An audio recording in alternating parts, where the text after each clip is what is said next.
Welcome to రాజనీతి.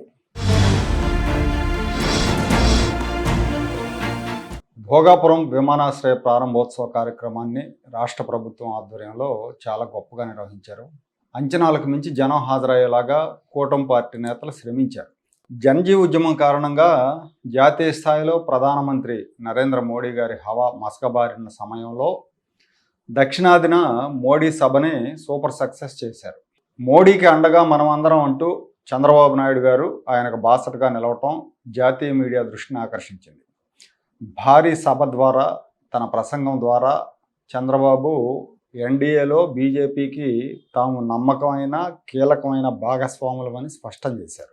భోగాపురం ఎయిర్పోర్ట్కి కొబ్బరికాయ కొట్టింది నేనే, ఇప్పుడు గుమ్మడికాయ కొడుతుంది కూడా నేనే అని చెప్పడం ద్వారా భోగాపురం క్రెడిట్ కొట్టేయాలని చూసిన జగన్ అనుకోకు చంద్రబాబు చెక్ పెట్టారు.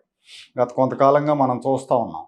జగన్మోహన్ రెడ్డి, ఆయన పార్టీ నాయకులు, అలాగే ఈ సాక్షి మీడియా వీళ్ళంతా కూడా భోగాపురం క్రెడిట్ మాదే అని ప్రచారం చేసుకుంటా ఉన్నారు. నిజానికి భోగాపురం ఎయిర్పోర్ట్ పనులు చంద్రబాబు సీఎంగా ఉన్నప్పుడు మొదలైనవి.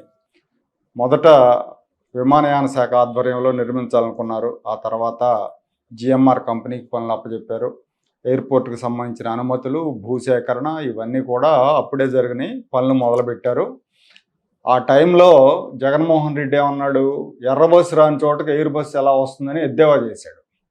అలాగే కొంతమంది వైసీపీ వాళ్ళతో కేసులు వేయించాడు ఎయిర్పోర్ట్కి వ్యతిరేకంగా, ఎయిర్పోర్ట్ పనులు ఆపటానికి.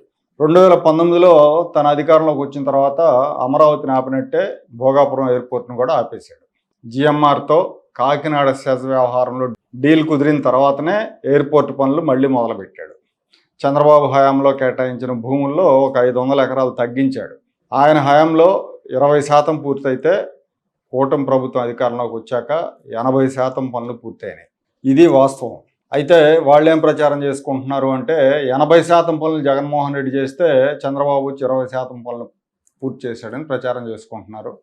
అయితే గతంలో వాళ్ళు ఈ ఎయిర్పోర్ట్కి వ్యతిరేకంగా మాట్లాడిన మాటలు, వాళ్ళ బొత్స సత్యనారాయణ కావచ్చు, జగన్మోహన్ రెడ్డి కావచ్చు, వీళ్ళంతా మాట్లాడిన మాటలు సోషల్ మీడియాలో వైరల్ అయితే ఇప్పుడు డిఫెన్స్లో పడ్డారు. భోగాపురం ఎయిర్పోర్టు ఉత్తరాంధ్రకు ఒక కీలకమైన మైల్ రాయి కాబోతా ఉంది. శంషాబాద్ ఎయిర్పోర్టు హైదరాబాద్ గ్లోబల్ సిటీగా ఎదగటంలో ఎంత కీలకంగా ఉందో ఇప్పుడు భోగాపురంలో అల్లూరి సీతారామరాజు అంతర్జాతీయ విమానాశ్రయం ఉత్తరాంధ్ర అభివృద్ధిలో అంత కీలకంగా మారబోతుంది. ఈ విషయం ఇప్పుడు అర్థం కాదు, కానీ 2-3 ఏళ్ల తర్వాత దీనివల్ల వచ్చిన మార్పు ఏంటో తెలుస్తుంది. అదే సినిమాలో త్రివిక్రమ్ డైలాగ్ ఉంటుంది, అద్భుతం జరిగేటప్పుడు ఎవరో గుర్తించరు, అద్భుతం జరిగిన తర్వాత గుర్తించాల్సిన అవసరం లేదన్నట్టుగా ఒక అద్భుతం అయితే ఖచ్చితంగా 2-3 ఏళ్లలో జరుగుతుంది.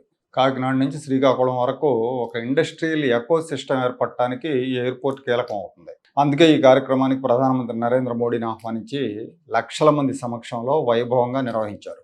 దీనివల్ల రాష్ట్రానికి పేరు వస్తుంది. అదే సమయంలో ప్రధానమంత్రికి నైతిక మద్దతు లభించేలాగా చంద్రబాబు ప్లాన్ చేశారు.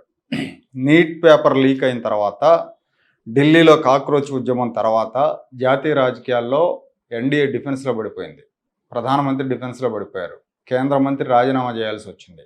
నరేంద్ర మోడీ అధికారంలోకి వచ్చిన తర్వాత ఈ 12 ఏళ్లలో ఇంతగా ఇబ్బంది పడిన సందర్భం లేదని చెప్పాలి. కేంద్ర మంత్రితో రాజీనామా చేయించి ఉద్యమం వేడిని చల్లార్చినప్పటికీ రాజకీయంగా ఆయనకు ఇబ్బందికరమైన పరిస్థితి అని చెప్పాలి. అలాంటి ఇబ్బందికరమైన సమయంలో, విపక్షాలు తీవ్రంగా దాడి చేస్తున్న సమయంలో మొదటి బహిరంగ సభను ఆంధ్రప్రదేశ్లో ఏర్పాటు చేశారు. ఈ ఘటనల తర్వాత, ఈ ఉద్యమాల తర్వాత మొదటి బహిరంగ సభ, ప్రధానమంత్రి పార్టిసిపేట్ చేసిన సభ. మోడీ ఇమేజ్ని పెంచేలాగా, ఆయన ఇమేజ్కి తగ్గట్టుగా భారీ కార్యక్రమాన్ని డిజైన్ చేశారు చంద్రబాబు. 14,000 మందితో ధింసా నృత్యంతో స్వాగతం పలకటం నుంచి, భారీగా జనం హాజరయ్యేలా చూడటం దగ్గర నుంచి సభలో ప్రసంగాల వరకు చాలా ప్లాన్డ్గా నిర్వహించారు. మోడీ క్రేజ్ తగ్గలేదని ఈ కార్యక్రమం ద్వారా దేశానికి తెలిసేలా చేశారని చెప్పాలి. చంద్రబాబు తన ప్రసంగంలో 12 ఏళ్లుగా ప్రధానమంత్రి మోడీ సాధించిన విజయాలని ప్రత్యేకంగా ప్రస్తావించారు. ఆంధ్రప్రదేశ్కి ఆయన ఇస్తున్న చేయూత గురించి వివరిస్తూ Polavaram, Amaravati, Visakha steel plant, railway zone వంటి అంశాలను కూడా ప్రస్తావించారు. స్టాండింగ్ ఓవేషన్తో ప్రధానికి థ్యాంక్స్ చెప్పించారు ప్రజలతో. ఆంధ్రుల సెంటిమెంట్ విశాఖ ఉక్కు నిలబెట్టింది ఎవరని గట్టిగా మీరు చెప్పాల్సిన బాధ్యత మీ పైన ఉంది. ఎవరు? విశాఖ రైల్వే జోన్ మంజూరు చేసి విభజన హామీని నెరవేర్చింది ఎవరు? పోలవరానికి సాయం చేసి గాడిన పెట్టింది ఎవరు? రాజధానికి నిధులిచ్చి పనులు పునఃప్రారంభించిన వ్యక్తి ఎవరు? Hands off to him. All of us has to stand with him. గట్టిగా లేచి నిలబడుకొని సంఘీభావాన్ని తెలియజేయండి.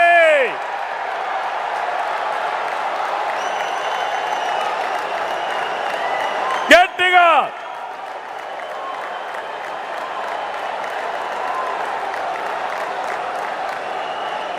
It is our responsibility.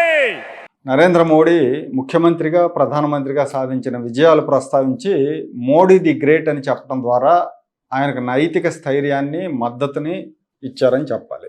ఇదే విషయాన్ని ఏ బీజేపీ ముఖ్యమంత్రో లేకపోతే ఇతర నేతలో చెప్తే అంత పబ్లిసిటీ ఉండదు. కానీ దేశంలోనే అత్యంత సీనియర్ నాయకుడు, జాతీయ స్థాయిలో పేరున్న నాయకుడైన చంద్రబాబు చెప్పటం ప్రధానికి, ఎన్డీఏకి బలాన్ని ఇచ్చినట్టు అయింది. అలాగే చంద్రబాబు మీద ఒక అపవాదం ఉండేది. గతంలో జరిగిన ఉదంతాల వల్ల చంద్రబాబుని మోడీ పూర్తిగా నమ్మరు అనే ప్రచారం అయితే ఉంది.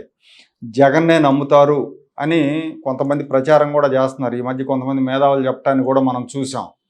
చెప్పి తర్వాత ఖండించడం ఇవన్నీ కూడా చూసాం. అలాంటి పరిస్థితుల్లో ఎన్డీఏలో బీజేపీ తర్వాత అత్యధిక స్థానాలు ఉన్న పార్టీగా తెలుగుదేశం తన బాధ్యతను నిర్వహించింది. ఎన్డీఏ యాంగిల్లో చూస్తే క్లిష్టమైన పరిస్థితుల్లో నమ్మకమైన భాగస్వామిగా చంద్రబాబు నిలబడ్డారు. అలాగే డిప్యూటీ సీఎం పవన్ కళ్యాణ్, మంత్రి నారా లోకేష్ కూడా నరేంద్ర మోడీని ప్రశంసలతో ముంచెత్తారు. దీని మీద ప్రత్యర్థి పార్టీల నుంచి విమర్శలు, వ్యంగ్య వ్యాఖ్యానాలు వెలువడుతున్నాయి. మోడీకి వీళ్ళు ముగ్గురు కూడా లొంగిపోయారని, మోడీ కాళ్ళ దగ్గర వీళ్ళు ముగ్గురు మోకరిల్లిన కార్టూన్లు సోషల్ మీడియాలో తిప్పుతున్నారు. మరీ మోడీని అంతగా పొగడాలా అని, చంద్రబాబు మోడీ దగ్గర వంగిపోయారని, ఇలా రకరకాలుగా ఎవరి అభిప్రాయాలు వాళ్ళు వినిపిస్తూ ఉన్నారు.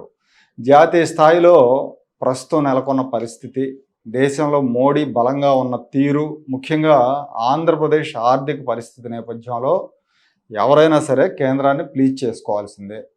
గత 2 ఏళ్లుగా ఆంధ్రప్రదేశ్కు కేంద్రం నుంచి సహకారం బాగా అందుతూ ఉంది బికాజ్ ఆఫ్ అలయన్స్. పైగా ఈసారి బీజేపీ సొంతంగా మెజారిటీ మార్క్ అందుకోలేని మూలంగా భాగస్వామి పక్షాలకి బాగానే సహకరిస్తూ ఉన్నారు. కేంద్రం టాప్ ప్రయారిటీ ఇస్తున్న రాష్ట్రాల్లో ఆంధ్రప్రదేశ్ ఉంది. పోలవరం 2వ ఫేజ్ నిర్మాణానికి ఇంకో 35,000 కోట్లు కావాలి. రాజధాని నిర్మాణానికి సహకారం కావాలి. ఇవన్నీ సహకారం కావాలి అంటే కేంద్రం సహకారం ఉండాలి.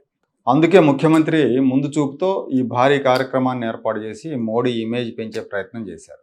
తన ప్రసంగం ద్వారా రాబోయే రోజుల్లో రాష్ట్రానికి మోడీ మరింతగా సహకరించే వాతావరణాన్ని అయితే కల్పించారు. ఆయన రాష్ట్ర ప్రయోజనాలే ప్రాతిపదికగా దేశంలో ఎన్డీఏ తలెత్తుకునేలా ఈ కార్యక్రమం నిర్వహణ చేశారని చెప్పొచ్చు.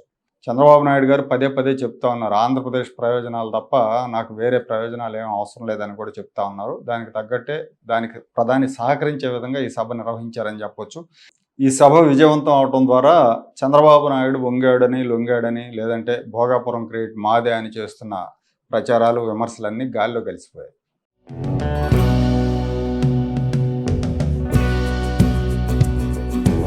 Like, share and subscribe to Rajaniti channel.